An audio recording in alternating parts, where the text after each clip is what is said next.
တော့တော်ပြီနော်တစ်ချက်ဒီမှာကြည့်နော်ဆရာတို့အခုစူထားတဲ့ကာလာဘာကာလာလေးစူထားတာလဲနော် crazy ကာလာဘာကာလာလဲ crazy ကာလာစူတဲ့ကာမှာဆရာတို့အယောင်လေးကာလာအယောင်ခိုင်းချင်တာဘာဖြစ်ချင်တာလဲကာလာအယောင်ခိုင်းချင်တာဆရာတို့ဒီမှာဟဲရရအပူလေးတို့မတော်ဘူးလားဟုတ်ပါဘူးဟဲရရအပူလေးတို့တုံးမယ်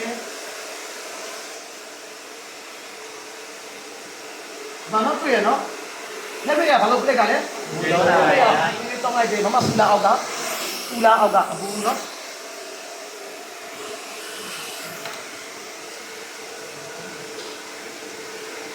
ဟုတ်လားပြီးတော့ပြီဆိုလို့ရှိရင်ကိုကဖြောင်းဆက်လေးနဲ့လည်းနည်းနည်းလေးဘာလို့ပေးမှာလဲ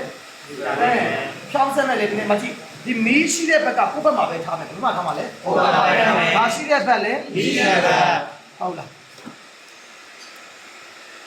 ဒါကလာအယောင်မဖြစ်အောင်လုပ်နေရလဲအောင်လုပ်နေတာဟုတ်လားအယောင်မတက်သွားဘူးလားတက်သွားပါဗျာဟုတ်လားအဲ့ဒီနားလဲပါမလားနားလဲပါဗျာဟုတ်ပြီအစီအပြေလားပြပါဗျာဆရာတို့စိုးပေးနေတာနော်ကာလာရဲ့ဘာတိုက်ကိုစိုးပေးနေရလဲ liquid တိုက်လား cream တိုက်လား powder လား liquid တိုက်ကိုသွားနေရတော့လားဟုတ်ပါဗျာအဲ့ဒီနားလေကွာနော်ကာလာရောက်ဘာဖြစ်အောင်သွားနေရလဲဟုတ်ပါဗျာပြောပါဦးကာလာရောက်ဘာဖြစ်အောင်သွားနေရလဲဟုတ်ပါဗျာအဲ့ဒါဆိုလို့ရှိရင်ကာလာရောက်လေးကပို့ပြီးတော့ရေရှည်ပို့ခိုင်မှာမဟုတ်ဘူးလားဟုတ်ပါဗျာအဲ့ဒီနားလေရလားဟုတ်ပါဗျာ